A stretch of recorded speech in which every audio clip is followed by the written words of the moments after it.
승무패 10회차 현미경 분석 1부 첫 번째 경기는 리즈와 토트넘의 경기입니다. 저는 리즈의 단통 패배로 가보도록 하겠습니다. 강수 확률은 거의 없을 것으로 판단이 되고 있습니다.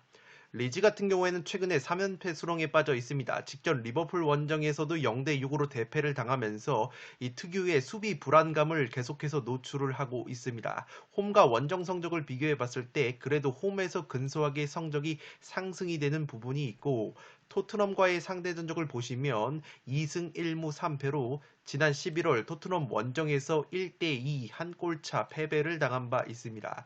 그래도 지난 시즌 홈에서만큼은 토트넘의 3대1 승리를 거뒀던 좋은 기억이 있기 때문에 이번 홈 경기에서 분위기 반전에 나설 것으로 보입니다. 리그 25경기에서 실점이 56골로 프리미어리그에서 가장 많은 실점을 하고 있는 것이 리즈이고, 이 최근에 3연패 수렁에 빠져 있는데 그래도 패턴적으로 봤을 때는 4연패가 없었기 때문에 이 패턴을 중시하는 분들은 체크를 해 주시기 바랍니다. 이 주전 공격수 벤포드 선수와 핵심 미드필더 칼빈 필립스, 수비수 쿠퍼 선수가 장기 부상에 있어서 전력 누수가 상당히 심한 것이 리즈이고, 직전 경기에서 코우 선수마저 머리 부상을 당하면서 출전 여부가 상당히 불투명합니다. 수비수 디에고 요렌테 선수 역시 출전이 불투명하기 때문에 수비 쪽에서 상당히 전력 누수가 심한 것이 리즈라고 보시면 되겠습니다. 핵심 공격수 하피냐 선수 역시 8경기 한 골에 그치고 있고, 맨유 출신의 다니엘 제임스 역시 3경기에서 골이 없습니다. 이 로드리고 선수 역시 8경기 한 골이라서 이 벤포드 선수가 빠진 상황에서 득점을 해줘야 하는 이 주축 공격 자원들의 컨디션이 조금은 떨어져 있는 것도 리즈가 고전을 하고 있는 원인이라고 보시면 되겠습니다. 프리미어리그 5경기 1무 4패 부진 속에서 실점이 무려 17골이기 때문에 수비가 가장 문제라고 보시면 되겠습니다. 토트넘 같은 경우에도 직전 번리 원정에서 0대1 패배를 당하면서 이 맨시티전 승리가 빛을 발해버리고 말았습니다. 홈과 원정을 비교해 봤을 때 홈에서는 7승 1무 4패, 원정에서는 5승 2무 5패로 원정에서 성적이 조금 떨어지는 약점이 있습니다. 이 미드필더 스킵 선수와 수비수 탕강가 선수를 제외하면 이렇다 할 부상 자원이 없기 때문에 전력 누수 측면에서는 토트넘이 리즈보다 좋은 편이라고 보시면 되겠습니다. 손흥민 선수가 최근에 리즈를 상대로 3경기 2골 1도움으로 강했던 면모가 있고, 해리 케인 선수 역시 최근에 2경기 2골 나쁘지 않은 골 감각을 보여주고 있기 때문에 이 리즈의 수비 뒷공간을 이 손케 듀오가 효율적으로 공략할 수 있는 매치가 되지 않을까 싶습니다. 다만 우려스러운 것은 맨시티전 승리 외에 이 4경기에서 모두 패배를 당한 토트넘이기 때문에 상당히 토트넘도 리즈 못지않게 분위기가 다운이 되어 있다는 것을 체크를 해 주시기 바랍니다. 살롱 코멘트에서 정리를 해드리면 이 경기는 리즈의 최근 허벌창 수비력과 핵심 자원들의 부상 이탈을 고려를 하면 토트넘의 승리가 그려지는 매치라고 생각이 되고 있습니다. 이 상성적으로도 리즈의 맨투맨 압박 시스템이 토트넘의 해리 케인, 손흥민 듀오 콤비 플레이에 취약한 부분이 있고, 실제 손흥민 선수가 리즈 상대로 최근에 좋은 모습을 보여주고 있습니다. 한 가지 변수로 작용을 할 것은 이 직전 번리전 패배 이후에 토트넘의 콘테 감독이 인터뷰에서 이 5경기에서 이 4패를 당한 것이 내 인생에서 처음이다.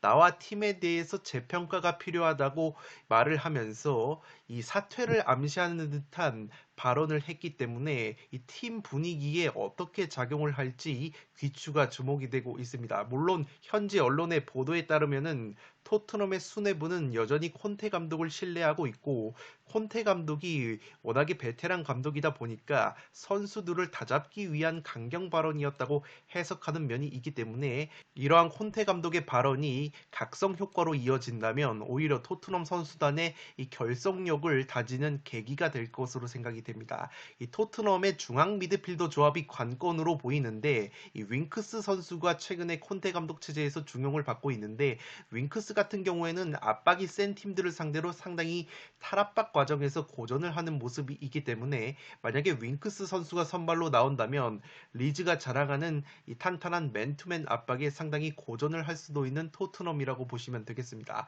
반대로 유벤투스에서 데려온 벤탄쿠르가 선발로 나온다면 그래도 윙크스보다는 탈압박 면에서 유려한 부분이 있기 때문에 오히려 벤탄쿠르와 호이비에르 선수의 조합이 괜찮지 않을까 싶습니다.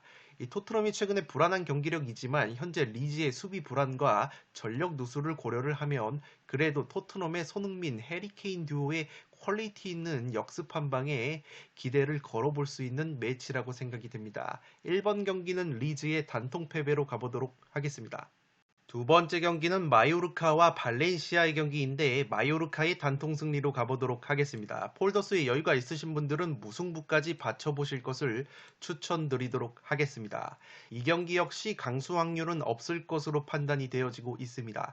마요르카가 기본적으로 홈에서 좋은 모습을 보여주고 있습니다. 홈에서 4승 6무 2패로 패배가 딱 2패밖에 없는데 원정에서는 2승 2무 8패로 확실히 홈 깡패 면모가 있는 것이 마요르카라고 보시면 되겠습니다. 우리나라의 제주 유나이티드처럼 마요르카가 기본적으로 섬 지역이기 때문에 이 상대 팀들이 원정을 떠나와서 상당히 고전하는 모습이 있습니다. 홈에서는 성적, 공격력, 수비력 모두 상승이 되는 마요르카이고 최근에 베티스 원정에서 1대2로 패배를 당했지만 경기력 자체가 상당히 나쁘지가 않습니다. 이 발렌시아와의 상대 전적을 보시면 2승 2무 2패로 굉장히 팽팽한 모습이 있습니다. 지난 10월 달에 발렌시아 원정에서는 아쉽게 2대2 무승부에 그쳤는데 당시에 마요르카에서 활약을 하고 있는 우리나라의 이강인 선수를 포함을 해서 2명이나 퇴장을 당하면서 후반 추가 시간에 2골을 내주고 아쉽게 2대2 무승부에 그친 바 있습니다. 이 부상 및 결장 의심으로는 주전 수비형 미드필더 갈라레타 선수와 이드리스 바바 선수가 부상으로 인해서 출전이 불투명하기 때문에 중원 쪽에 상당히 공백이 있는 것이 마요르카라고 보시면 되겠습니다. 세트피스 득점과 실점이 모두 준수한 마요르카이기 때문에 세트피스로 재미를 볼 가능성도 있어 보이고 최근 라리가 3경기에서 2승 1패 굉장히 좋은 흐름을 보여주고 있습니다. 올 시즌 리그 홈 경기에서 패한 경기가 딱 2경기라고 말씀을 드렸는데 오사수나에게 2대3 패배, 바르셀로나에게 0대1로 패배를 당한 것이기 때문에 상당히 홈에서는 다부진 면모가 있습니다. 최근에 마요르카의 경기력이 살아나고 있는 것이 라치오에서 데리고 온 장신 공격수 무리키 선수가 좋은 활약을 보여주고 있습니다. 리그 3경기에서 2골 1도움으로 이 3경기 연속 최고 평점을 받았을 정도로 이 마요르카의 상승세를 이끌고 있는 것이 바로 이 무리키 선수의 합류라고 보시면 되겠습니다. 발렌시아 같은 경우에는 바르셀로나와의 홈경기에서 1대4 대패를 당하면서 최근에 2연패 수렁에 빠졌습니다. 홈과 원정을 비교해 봤을 때 확실히 원정에서 3승 3무 6패로 홈에서의 4승 6무 3패보다 원정에서 성적이 떨어지는 약점이 있습니다. 이 패턴적으로 봤을 때 그래도 올 시즌 발렌시아가 리그에서만큼은 3연패가 없었다는 것을 체크를 해 주시기 바랍니다. 발렌시아 역시 핵심 자원 결장자가 있습니다. 핵심 왼쪽 풀백인 호세 가야 선수가 햄스트링 부상 여파로 출전이 불투명할 것으로 보이고 백업 왼쪽 풀백인 라토 선수 역시 징계로 결정이 되기 때문에 왼쪽 풀백 쪽에 이 공백이 상당히 클 것으로 생각이 됩니다. 오른쪽 풀백 백업 자원 코레이아 선수 역시 불투명하고 이 실러센 골키퍼가 최근에 장기 부상을 당하면서 골문이 헐거워진 약점이 있습니다. 발렌시아 역시 마요르카와 마찬가지로 세트피스 공격력이 상당히 좋은 팀인데 문제는 세트피스 실점도 많기 때문에 오히려 마요르카의 세트피스 공격에 세트피스로 실점을 할 가능성도 있어 보입니다. 발렌시아가 최근에 주춤하고 있는 것이 핵심 공격 자원인 게데스, 두로 선수의 골 감각이 조금은 주춤하고 있고 미드필더 솔레르 선수 역시 7경기에서 한 골밖에 넣어주지 못하고 있기 때문에 이 주 득점원들의 컨디션이 떨어져 있다는 것을 확인을 해 주시기 바랍니다. 살롱 코멘트에서 정리를 해드리면 마요르카는 수비형 미드필더 2명의 공백이 있고 발렌시아는 왼쪽 풀백 공백이 있기 때문에 양팀 모두 전력 누수가 있을 것으로 생각이 됩니다.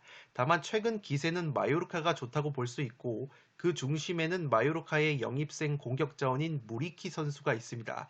라치오 출신의 이 무리키 선수가 원체 이 제공권이 좋은 선수입니다. 키가 194cm이고 이적하자마자 좋은 골 감각을 보여주고 있습니다. 이 제공권이 원체 좋기 때문에 세트피스나 오픈 플레이 상황에서 뚝배기 골 결정력이 상당히 좋은 선수이고 이 마요르카가 원래 세트피스와 오픈 플레이 상황에서 이 방점을 찍어줄 수 있는 골 결정력에 아쉬움이 있었는데 무리키 선수가 합류를 하면서 그러한 약점이 보완되고 있는 느낌이 들고 있습니다.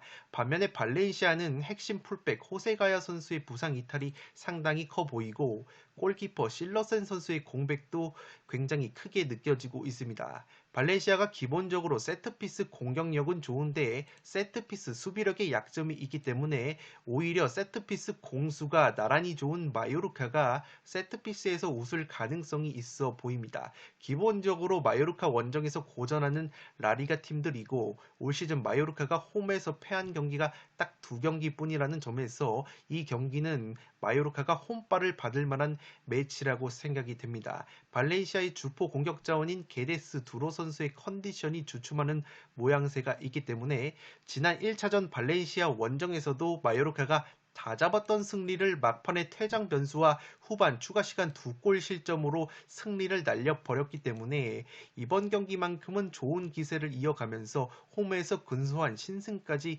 그려볼 수 있지 않을까 싶습니다. 다만 폴더스의 여유가 있으신 분들은 이 마요르카가 홈에서는 무자비 면모가 있고 이 발렌시아와의 상대 전적에서 무승부가 적지 않았다는 점과 발렌시아 역시 최근의 경기력 자체는 그렇게까지 나쁜 편이 아니라는 점에서 무승부까지 받쳐보시면 좋을 것 같은 매치라고 보시면 되겠습니다.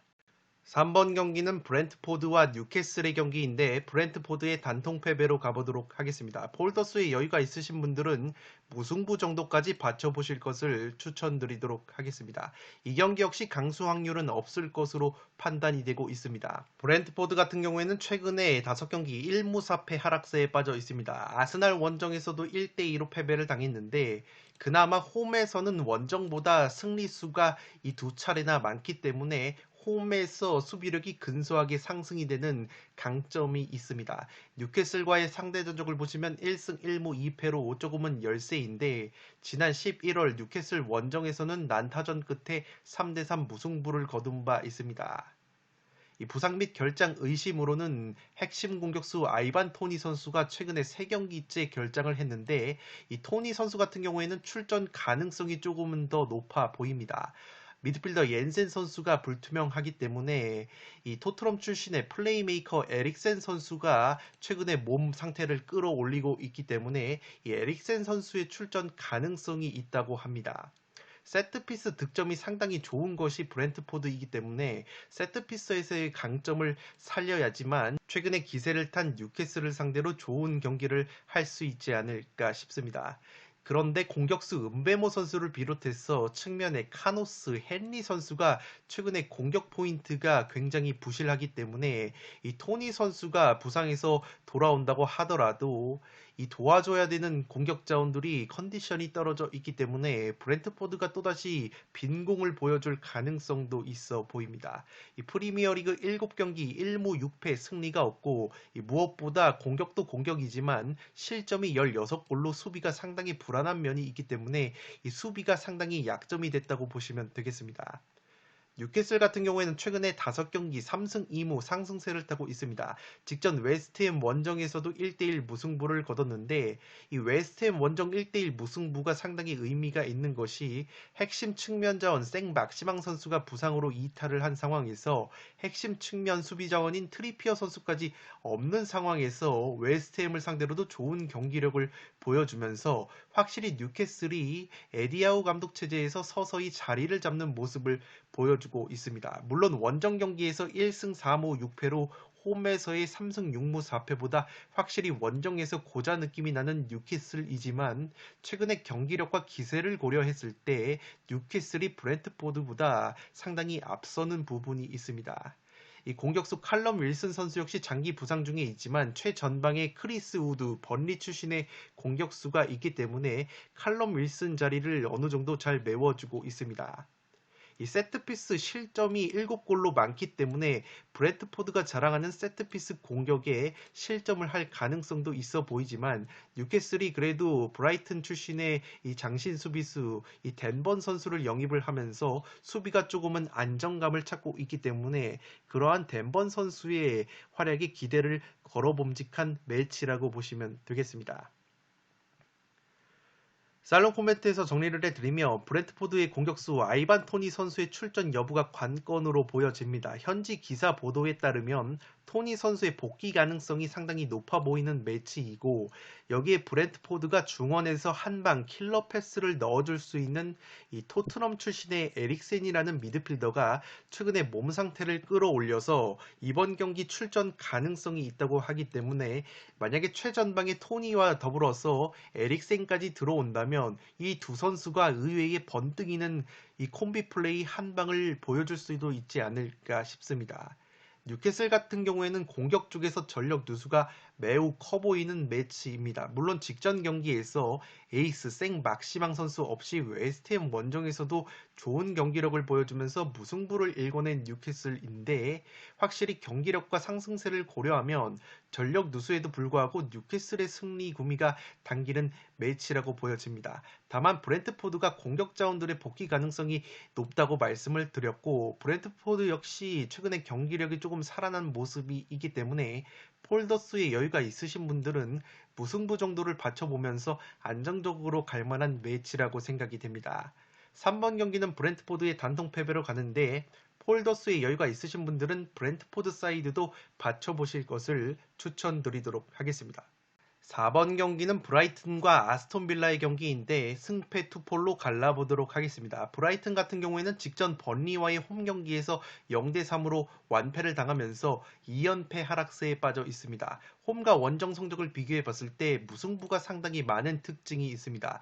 프리미어리그에서 12번의 무승부로 최다 무자비 1위를 달릴 정도로 무승부가 상당히 많은 것이 브라이튼이고 빌라와의 상대 전적을 보시면 1승 2무 3패로 최근에 열세를 보이고 있습니다. 지난 11월 빌라 원정에서도 0대2로 패배를 당했고 최근 홈에서는 빌라를 상대로 4경기에서 3무승부를 기록을 하고 있습니다. 중원 자원인 음에프 선수가 부상 중에 있고 주전 수비수 웹스터 선수가 부상으로 인해서 출전이 불투명하기 때문에 수비 쪽에서 공백이 있어 보입니다. 브라이튼 같은 경우에는 최근에 리그 2경기에서 무득점 침체에 빠져 있습니다. 고질적인 골 결정력 부족이 이 문제를 일으키고 있는데 무페이 선수가 7경기에서 1골, 트로사르 선수가 7경기에서 무득점, 웰백 선수가 4경기에서 무득점을 기록을 하면서 최전방에서 마무리를 해줘야 되는 공격 자원들의 골 결정력이 상당히 떨어져 있다는 것을 체크를 해 주시기 바랍니다. 주전 수비수 덩크 선수가 징계에서 돌아오기 때문에 그래도 덩크 선수가 돌아온다면 수비 쪽에서 안정감을 찾을 가능성이 있어 보입니다. 아스톤 빌라 역시 비슷한 문제점을 안고 있습니다. 최근에 2연패 하락세에 빠져 있고 강등권인 와포드와의 홈 경기에서도 0대1로 패배를 당했습니다. 홈과 원정 성적을 비교해 봤을 때 홈에서는 4승 3무 5패, 원정에서는 4승 0무 8패로 조금은 빠꾸 없는 경기를 원정에서 하고 있습니다. 이 스티븐 제라드 감독 부임 이후에 첫 경기가 지난 11월 브라이튼과의 홈 경기였는데 이 제라드 감독이 데뷔전에서 브라이튼을 2대 0으로 잡아냈었기 때문에 상당히 자신감이 있을 것으로 생각이 되고 있습니다. 수비형 미드필더 나캄바 선수가 장기 부상 중인 것을 제외를 하면은 이렇다 할 부상 자원은 없을 것으로 생각이 되고 있습니다. 이 아스톤 빌라도 브라이튼과 마찬가지로 공격수 와킨스 선수와 데니 잉스 선수가 각각 7경기, 5경기 무득점 침체에 빠져 있기 때문에 브라이튼과 마찬가지로 최전방 공격수들의 골 결정력이 굉장히 떨어져 있습니다. 브라이튼과 마찬가지로 주전 수비수 콘사 선수가 징계에서 돌아오기 때문에 아스톤 빌라 역시 중앙 수비 쪽에서 조직력이 강화가 될 여지가 있어 보입니다. 살롱 코멘트에서 정리를 해드리면 브라이튼의 특징이라고 볼 수 있는 것은 올 시즌 하위권 팀을 상대로 수비적으로 내려앉는 팀들을 상대로는 고전을 하는 모습이 있는데 오히려 상대가 호전적이고 강팀들이면 좋은 경기력을 발휘하는 브라이튼이라고 보시면 되겠습니다. 다만 빌라가 상당히 호전적이고 공격적인 색깔을 가지고 있지만 이 제라드 감독이 부임하자마자 데뷔전 첫 승 제물이 브라이튼이었기 때문에 이 제라드 감독으로서는 상당히 자신감이 있을 것으로 생각이 됩니다. 양팀 처한 사정이 데칼코마니처럼 비슷한 부분이 있다고 말씀을 드렸는데 먼저 최전방 공격수들의 골 결정력이 상당히 아쉬운 부분이 있고 최전방 공격수들 컨디션이 좋지 못한 가운데 연패 흐름까지 2연패로 동일한 부분이 있습니다. 최근 브라이튼이 홈에서는 빌라와 맞대결 4경기에서 3경기가 무승부가 나왔고 이 브라이튼이 올 시즌 최다 무자비 면모를 보이고 있기 때문에 무승부 구미도 상당히 당기지만 다만 올 시즌 원정에서 빌라가 아직까지 무승부가 없이 빠꾸 없는 경기 운영을 하고 있고 빌라가 최근에 풀백 뒷공간이 상당히 많이 노출이 되면서 약점으로 꼽히고 있습니다. 아스톤 빌라의 풀백이 이 매튜 캐시 선수와 루카 디뉴 선수인데 이 두 선수가 상당히 공격력은 좋고 제라드 감독이 풀백을 상당히 전진시키는 전술을 사용을 하기 때문에 수비 상황에서는 이 두 선수의 뒷공간이 약점으로 노출이 되고 있습니다. 마찬가지로 브라이튼 역시 양쪽 윙백 쿠쿠렐라 선수와 램프티 선수를 활용한 측면 공격이 강한데 그렇기 때문에 아스톤 빌라의 수비 뒷공간을 공략할 만한 여지가 있어 보이고 마찬가지로 브라이튼 역시 윙백을 활용한 공격을 진행을 하다가 수비 뒷공간을 노출을 할 약점이 있기 때문에 양팀 모두 득점을 할 가능성이 있어 보입니다. 이 경기는 승무패가 개인적으로 모두 보인다고 생각이 되지만 양팀 모두 최근에 승리가 절실하기 때문에 두 팀 중 한 팀은 밸런스가 깨지면서 지난 1차전 맞대결과 마찬가지로 승패가 갈리는 흐름을 가보도록 하겠습니다. 4번 경기는 승패 투폴로 가보도록 하겠습니다. 5번 경기는 크리스탈 팰리스와 번리의 경기인데 승무패로 지어보도록 하겠습니다. 강수 확률은 없을 것으로 생각이 됩니다. 팰리스 같은 경우는 2승 2무 1패 5경기 흐름이 나쁘지가 않습니다. 직전 와포드 원정에서도 4대1 완승을 거뒀고 홈 경기에서 확실히 4승 5무 4패로 원정에서의 2승 6무 5패보다 홈에서 강점을 보이는 것이 크리스탈 팰리스라고 보시면 되겠습니다. 홈에서 성적, 공격력, 수비력 3박자가 모두 상승이 되는 부분이 있고 리그에서 11번의 무승부를 캐면서 최다 무자비 2위를 달리고 있습니다. 마찬가지로 번리 역시 11번의 무승부가 있기 때문에 이 두 팀의 매치업은 상당히 무승부 구미도 당기는 매치라고 보시면 되겠습니다. 지난 11월 달 번리 원정에서 3대3 무승부를 거뒀던 크리스탈 팰리스인데 한 가지 걸리는 것은 최근 번리를 상대로 4경기에서 1무 3패로 상대 전적에서 열세가 있습니다. 부상 및 결장 의심자로는 오른쪽 풀백 조엘 워드 선수가 부상으로 인해서 출전 여부가 불투명합니다. 주전 골키퍼 과이타 선수 역시 부상으로 인해서 출전이 불투명하기 때문에 수비 쪽에 공백이 있는 것이 크리스탈 팰리스라고 보시면 되겠습니다. 한 가지 우려스러운 것은 크리스탈 팰리스가 레스터 시티와 함께 프리미어리그에서 가장 많은 세트피스 실점을 하고 있는 팀이기 때문에 기본적으로 번리라는 팀은 상당히 세트피스가 강점이 있다는 부분에서 크리스탈 팰리스의 약점인 세트피스 수비력이 문제점이 될 것으로 보입니다. 그래도 크리스탈 팰리스가 공격수 자하 선수와 마테타, 이 갤러거 같은 핵심 공격 자원들이 직전 와포드 원정에서 나란히 골맛을 봤기 때문에 공격 자원들의 컨디션 같은 경우에는 크리스탈 팰리스가 나쁘지 않다는 것을 체크를 해 주시기 바랍니다. 번리 같은 경우에도 굉장히 흐름이 좋습니다. 2연승의 상승세를 탔는데 토트넘과의 홈 경기에서 깜짝 1대0 승리를 거두면서 강등권 탈출에 이 신호탄을 쏘아 올렸습니다. 홈과 원정 성적을 비교해 봤을 때 확실히 번리는 홈에서 2승 6무 3패, 원정에서 1승 5무 6패로 원정에서 약점이 있지만 이 크리스탈 팰리스를 상대로 최근에 상대 전적이 좋은 부분이 있고 이 세트피스 득점력이 굉장히 좋은 팀이기 때문에 직전 토트넘과의 홈 경기에서도 재미를 봤었던 세트피스를 앞세워서 크리스탈 팰리스의 최대 약점인 세트피스를 공략할 만한 매치라고 생각이 됩니다. 최근 프리미어리그 6경기 2승 3무 1패 굉장히 좋은 흐름을 보여주고 있고 그 1패를 당한 것이 리버풀에게 0대1로 패배를 당했던 것이기 때문에 이 수비력까지 상당히 올라온 모습이 있습니다. 이 최전방의 공격수 베오르스 선수가 4경기에서 1골 2도움을 올려주면서 좋은 활약을 해주고 있습니다. 물론 공격수 막스 코르네 선수는 네이션스컵 차출 이후에 컨디션이 떨어져 있기 때문에 전방에서 베오르스트 선수의 어깨가 굉장히 무거울 것으로 생각이 됩니다. 이 공격수 코르네 선수 같은 경우에는 부상 여파로 인해서 아예 출전 여부가 불투명하고 왼쪽 풀백 테일러 선수 역시 불투명하기 때문에 번리 역시 조금의 전력 누수는 있을 것으로 생각이 되고 있습니다. 최근 수비력이 살아났다고 말씀을 드렸는데 리그 7경기에서 실점이 딱 2골밖에 없습니다. 그것도 맨유, 리버풀이라는 강팀을 상대로 한 골씩 실점한 것이기 때문에 번리 특유의 짠물 수비가 나온다면 크리스탈 팰리스도 쉽지 않은 경기를 할 것으로 생각이 됩니다. 살롱 코멘트에서 정리를 해드리면 최근 번리 상대로 유독 약했던 크리스탈 팰리스라고 보시면 되겠습니다. 팰리스가 역사적으로 봤을 때 번리의 세트피스에 고전하는 모습이 있었습니다. 직전 토트넘전에서도 번리의 수비수 벤미 선수가 이 뚝배기 한 방으로 골을 넣었는데 벤미 선수가 기본적으로 팰리스만 만나면 코너킥 상황에서 2골이나 넣었을 정도로 이 세트피스 상황에서 펄펄 날아다니는 이 부분이 있습니다.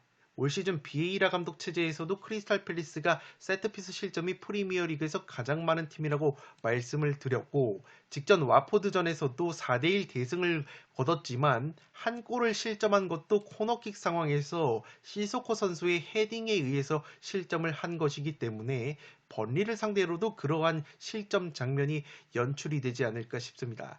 양팀 모두 최근 나쁘지 않은 분위기와 무자비 면모, 지난 경기 난타전 무승부를 고려하면 무승부 구미도 당기는 매치인데 다만 최근 번리가 경기력과 수비력이 올라왔고 무엇보다 최근 팰리스를 상대로 상대 전적의 우위, 세트피스에서의 강점을 살릴 수 있는 매치라고 생각이 됩니다. 최근 번리가 2승 3무 1패 과정 속에서 실점이 딱 2골로 수비가 탄탄했는데 그 2골이 맨유, 리버풀에게 실점을 한 것이기 때문에 크리스탈 팰리스가 제 아무리 공격 자원들의 컨디션이 좋다고 하더라도 충분히 번리의 최근 수비력이라면 막아내는데 무리가 없지 않을까 싶습니다. 그래도 팰리스 주축 공격 자원들의 컨디션이 좋기 때문에 무시할 수 없는 경기력이라고 보여지고 기본적으로 크리스탈 팰리스가 홈에서 강점을 보이고 번리는 원정에서 힘을 쓰지 못하는 부분이 있기 때문에 크리스탈 팰리스 승리도 버릴 수 없는 픽이라고 생각이 됩니다. 따라서 5번 경기는 승무패가 모두 보이기 때문에 승무패로 지어보도록 하겠습니다. 6번 경기는 맨유와 와포드의 경기인데 맨유의 단통 승리로 가보도록 하겠습니다. 이 경기 역시 강수 확률은 떨어질 것으로 생각이 됩니다. 맨유 같은 경우가 5경기 2승 3무 패배가 없습니다. 무승부가 조금 많은 것이 걸리지만 그래도 아틀레티코 마드리드 원정에서 귀중한 1대1 무승부를 거두고 돌아왔습니다. 홈과 원정 성적을 비교해 봤을 때 홈에서 조금은 패배가 많습니다. 7승 2무 4패로 원정에서의 6승 5무 2패보다 홈에서 패배가 조금 늘어나는 것이 리스크라고 보여지고 최근 와포드와의 상대 전적은 4승 2패로 우위이지만 지난 11월 와포드 원정에서는 1대4로 충격적인 대패를 당하면서 솔샤르 감독이 경질이 된 바 있습니다. 그래도 최근 홈에서만큼은 와포드를 상대로 6전 전승을 거뒀을 정도로 홈에서는 와포드를 상대로 전통적으로 강한 모습이 있습니다. 이 최다 연승이 3연승이기 때문에 현재 2연승 중이라는 점에서 3연승이 나와도 이상하지 않을 패턴이라고 보시면 되겠습니다. 주전 수비형 미드필더 맥토미니 선수가 컨디션 난조로 인해서 출전 여부가 불투명하고 공격수 카바니 선수가 부상 중인 것을 제외하면은 이렇다 할 결장자는 없을 것으로 생각이 됩니다.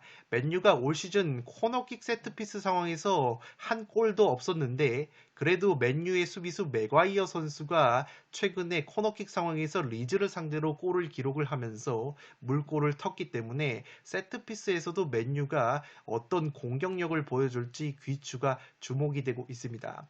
그래도 프리미어리그 7경기에서 4승 3무 무패를 달리면서 어느덧 순위가 4위까지 치고 올라온 맨유라고 보시면 되겠습니다. 와포드 같은 경우에는 최근에 호지슨 감독 체제에서 굉장히 고전을 하고 있습니다. 크리스탈 팰리스와의 홈 경기에서 1대4로 대패를 당하면서 19위 강등권에 머물고 있습니다. 홈과 원정 성적을 비교해 봤을 때 오히려 원정 성적이 더 좋습니다. 원정에서 3승 2무 7패로 홈에서의 2승 1무 10패보다 오히려 원정에서 성적이 좋고 수비력 역시 상당히 좋아지는 부분이 있습니다. 주전 공격수 조슈아 킹 선수가 부상 여파로 인해서 출전 여부가 불투명하고 베테랑 미드필더 쿠츠카 선수가 여전히 부상으로 인해서 출전 여부가 불투명합니다. 백업 공격 자원인 페드로 선수 역시 부상으로 인해서 출전이 불투명하기 때문에 공격 쪽에서 조금은 누수가 있을 것으로 판단이 됩니다. 세트피스 실점이 9골로 많기 때문에 맨유가 세트피스에 이제 눈을 뜨기 시작한 부분이 있어서 세트피스가 의외로 약점이 될 가능성이 높아 보입니다. 그래도 지난 4대1 대승 과정에서 와포드의 핵심 공격 자원인 사르, 킹, 데니스 선수가 모두 골맛을 봤었기 때문에 이 데니스와 사르 선수의 활약에 기대를 걸어볼 수 있는 와포드라고 보시면 되겠습니다. 호지슨 감독 부임 이후에 5경기 1승 1무 3패, 이 득점력이 2골밖에 없기 때문에 상당히 저조한 득점력이 약점이라고 보시면 되겠습니다. 이러한 가운데 데니스 선수가 7경기 1골, 사르 선수가 3경기에서 무득점 침체에 빠져 있어서 만약에 조슈아 킹까지 부상으로 나오지 못한다면 와포드가 또다시 호지슨 감독 체제에서 빈공을 보여줄 가능성이 높아 보입니다. 살롱 코멘트에서 정리를 해드리면 지난 11월 맨유에게 충격의 4대1 승리를 거두면서 맨유의 솔샤르 감독을 경질시켰던 와포드라고 보시면 되겠습니다. 당시에 와포드를 이끌었던 라니에리 감독이고 와포드가 의외로 라니에리 감독 시절에 강한 전방 압박을 들고 나오면서 맨유가 상당히 고전을 했던 기억이 있습니다. 와포드가 올 시즌 원정에서 그나마 성적과 수비력이 올라가고 최근 원정 3경기에서 1승 1무 1패로 오히려 원정에서 끈적한 모습이기 때문에 이변 가능성이 아예 없는 매치는 아니라고 보여집니다. 다만 데니스, 사르가 부진한 상황에서 조슈아 킹까지 부상 여파로 출전 여부가 불투명하기 때문에 최근에 호지슨 감독이 들어온 다음에 와포드가 공격력이 상당히 좋지 못하다는 부분에서 또다시 빈공이 나올 가능성이 높아 보입니다. 호지슨 감독이 기본적으로 압박보다는 수비 라인을 내려서 빡빡한 수비 블록을 구축하는 타입이기 때문에 지난번 라니에리 감독이 맨유를 4대1로 잡았을 때만큼 왕성한 전방 압박을 펼치지는 않을 것으로 생각이 됩니다. 올 시즌 맨유가 코너킥 세트피스 상황에서 골이 없었다고 말씀을 드렸는데 지난 리즈전에서 마침내 수비수 맥과이어 선수가 특유의 뚝배기 한방골을 보여줬기 때문에 와포드의 약점인 세트피스 수비도 공략할 수 있는 맨유라고 보여집니다. 맨유가 체력적인 열세가 있지만 그럼에도 불구하고 맨유의 단통 승리가 유력하지 않을까 싶습니다. 현미경 분석 1부 마지막 경기는 헤타페와 알라베스의 경기인데 헤타페의 단통 승리로 가보도록 하겠습니다. 폴더스의 여유가 있으신 분들은 무승부까지 받쳐보실 것을 추천드리도록 하겠습니다. 이 스페인 역시 강수 확률이 상당히 떨어지는 라운드가 될 것으로 보입니다. 9%의 강수 확률을 보이고 있는데 헤타페가 최근에 경기력이 상당히 좋아지고 있습니다. 5경기 2승 2무 1패의 흐름을 보여주고 있고 직전 카디스 원정에서도 1대1 무승부를 거뒀습니다.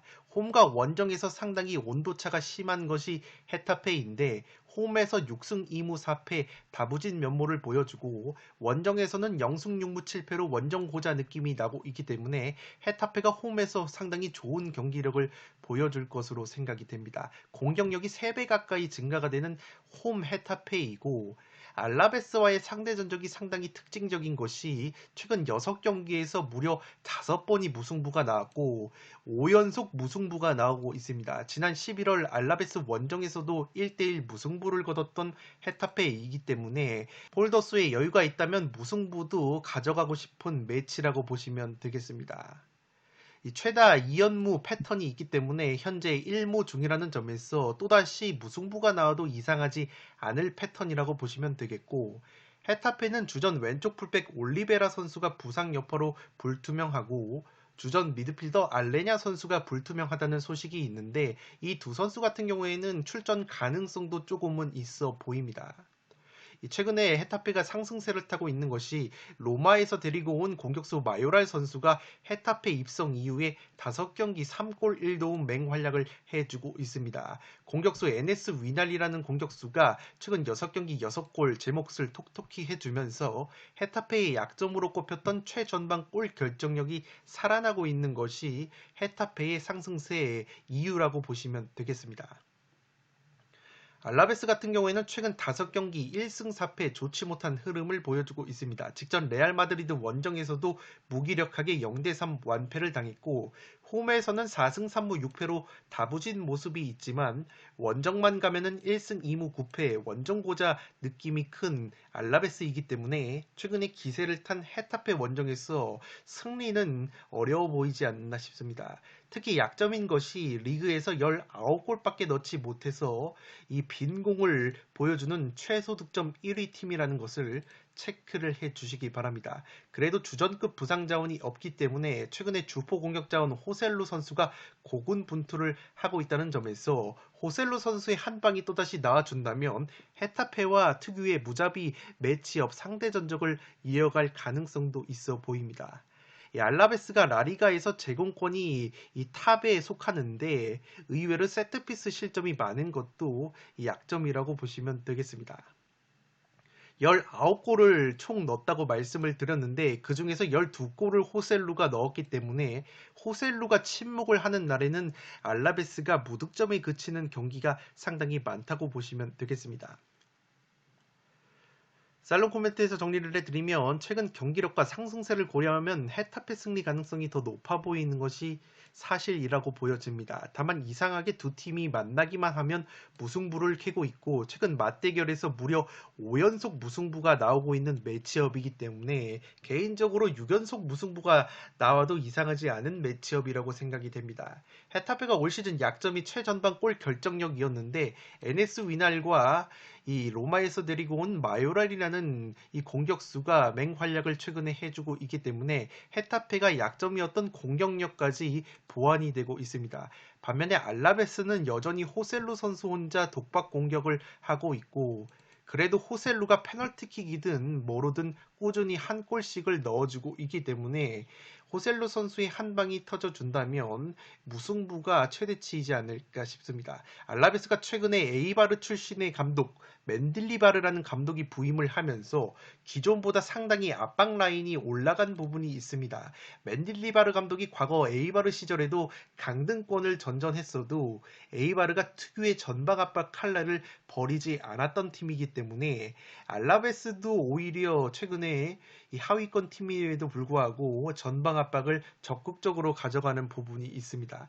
다만 압박 측면에서는 키케 감독 체제에서도 압박 기조를 유지하고 있는 헤타페가 한 수 위라고 보여집니다. 무엇보다 헤타페가 올 시즌 셀타비고와 함께 압박에 의한 득점이 라리가에서 가장 많은 팀이기 때문에 압박 대 압박으로 맞붙었을 때는 헤타페의 압박이 상당히 조직적으로 이루어질 가능성이 높아 보입니다.